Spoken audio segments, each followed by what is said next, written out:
Hey guys, how's it going? My name is Dark Squad. How's it going, Dark Squad? I am Death God 1011, and today we are doing something new I want to do in this channel. It's called, I guess, Raw's review, a Raw review of what I saw last night on Monday Night Raw, which panders to a lot of what the thing was. The opening was great. I have to say the opening is great with a lot of miscommunication. I mean, Skillet in the Raw thing. It was amazing. Like when I saw the opening with Skillet, I was just, oh my god, this is legendary from Skillet's album.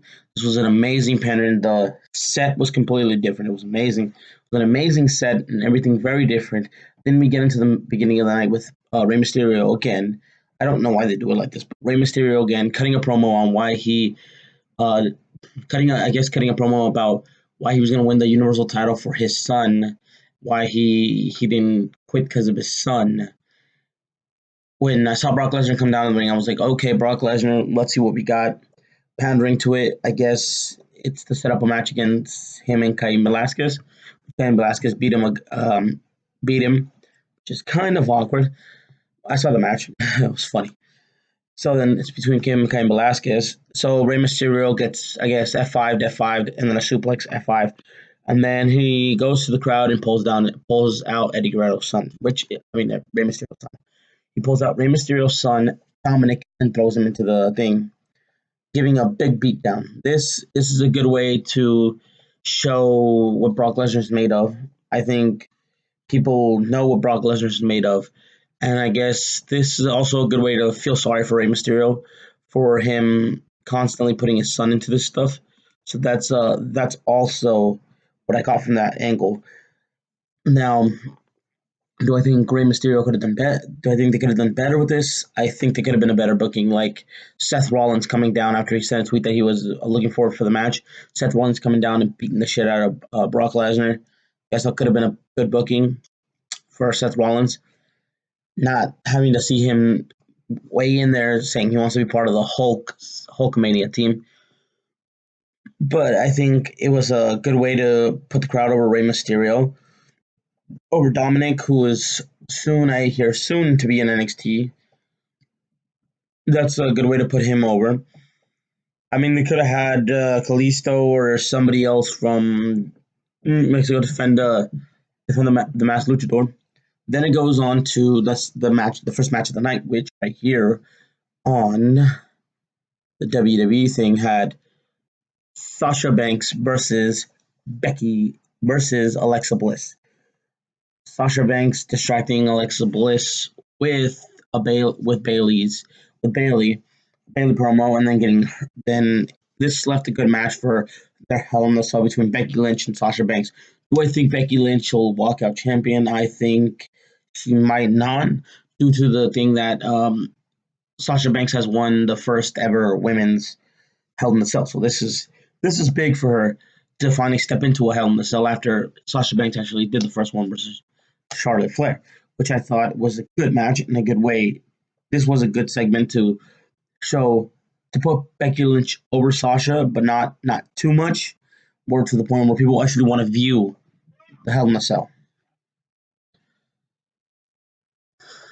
The second match had the glorious,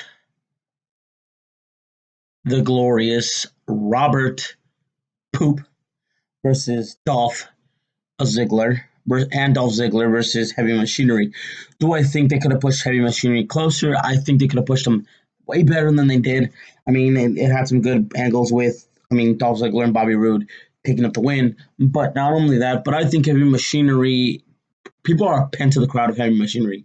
People want to see Otis and Tucker Knight become these tag team champions. That's what people want to see. But every time you poor book them, it's just gonna ding. So the thing that happened with them is they're being put over the crowd. So that's what people are seeing. They're like, okay, they're being put over the crowd. We like this, and we want to see more of it. Do I want to see them get better booking? Yes, I do. Do I want to see Heavy Machinery as champions? Yes, I do. Do a lot of people want to see it? Of course they do. Because this is what we want to see. We want to see new face. We don't want to keep seeing Dolph Ziggler asking why it wasn't him when we all know why it wasn't him. I mean, he left a couple months ago, and then we're still gonna forget that he left. It's just kind of weird, but he left and dropped the United States title. So why wasn't it him? Because you're a dumbass. Obviously, Miss TV had Hulk Hogan and Ric Flair. Ric the Woo Flair. And I think it was a good segment. Good segment. Did I think the Fiend might come out to attack? Yes, I did, because I thought, okay, got Bray Wyatt, he's going to attack Ric Flair, he's going to attack Hulk Hogan, and that's what I wanted to see him attack.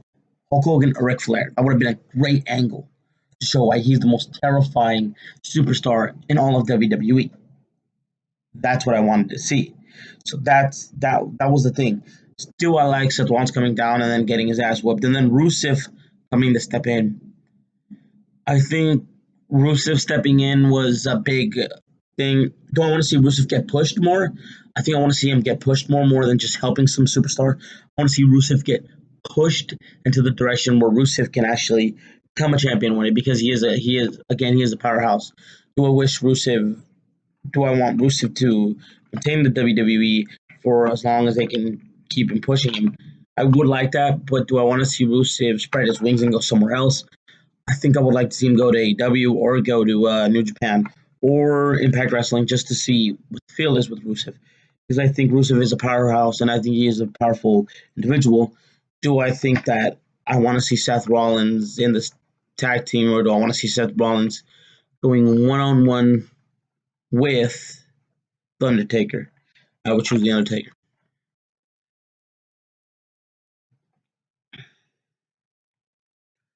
Okay, the Viking Raiders defeat the OC.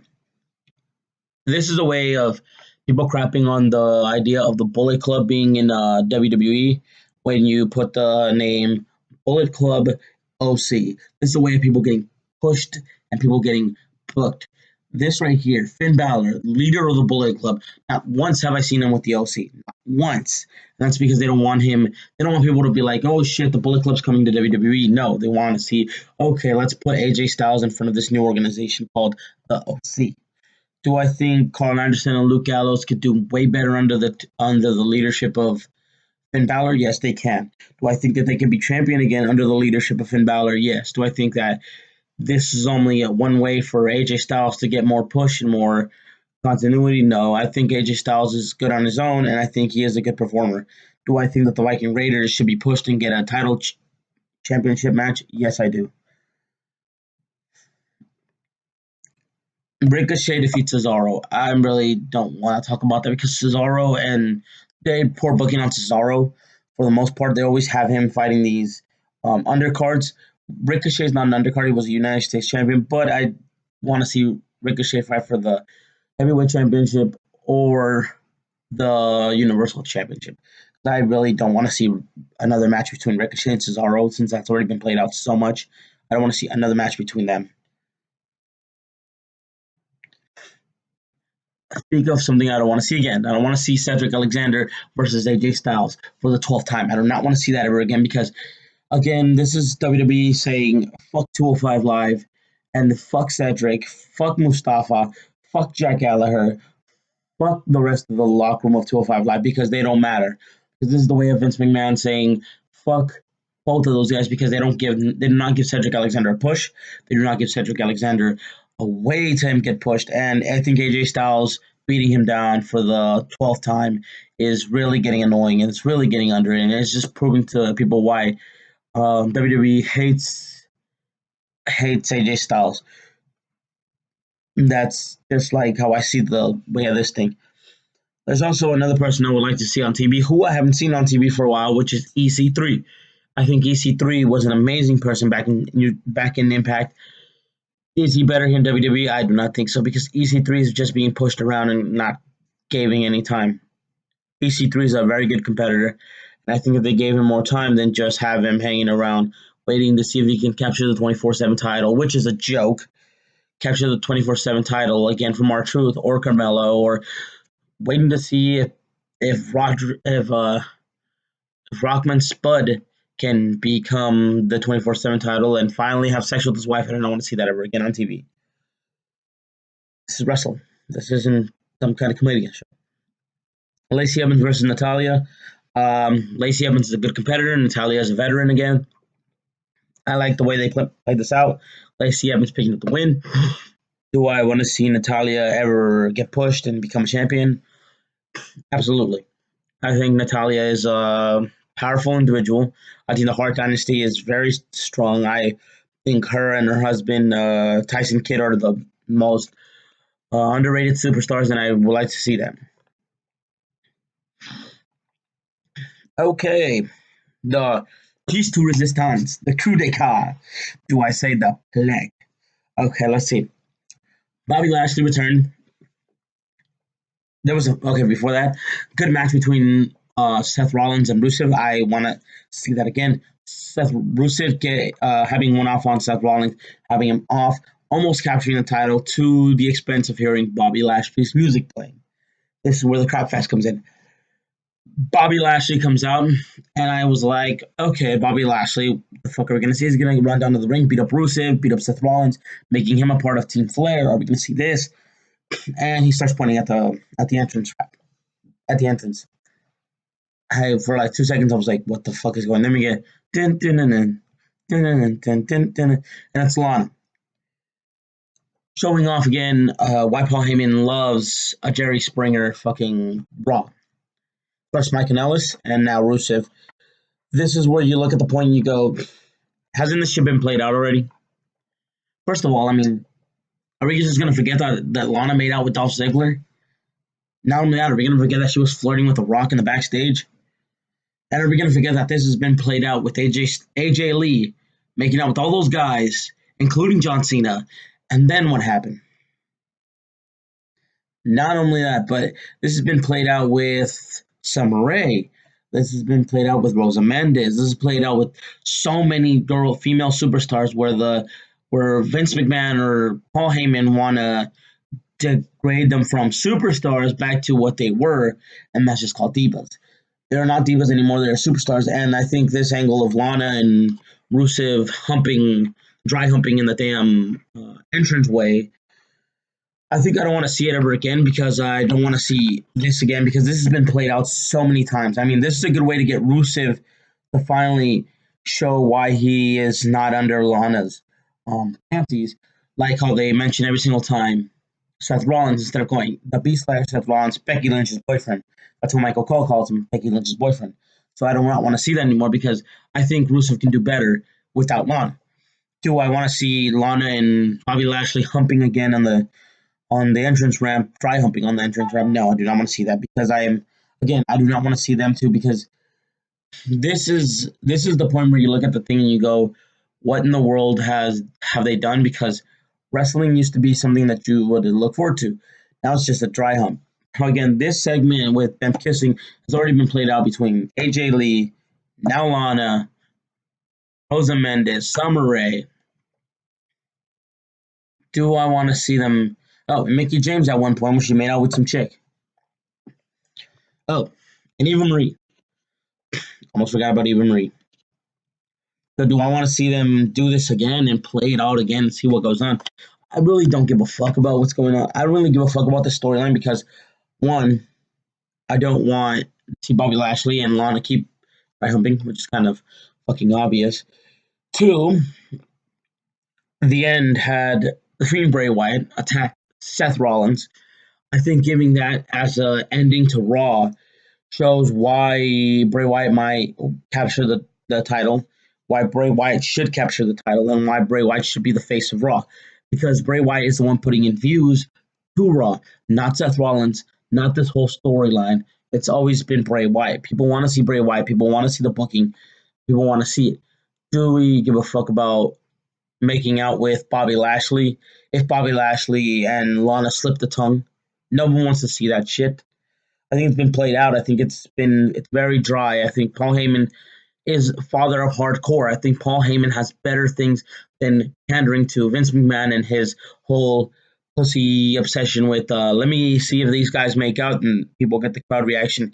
You got the crowd reaction. You got fucking Rusev over there looking like a dumb fuck who doesn't know whether he should come down the ring and beat the shit out of him or he's just in the ring just stare at her. I think it's better for people not to see that. I think That is a way we should get that out. I want to say that I want to give the raw reviewing. I want to give Raw 10 out of 10 because this was an interesting Raw this time.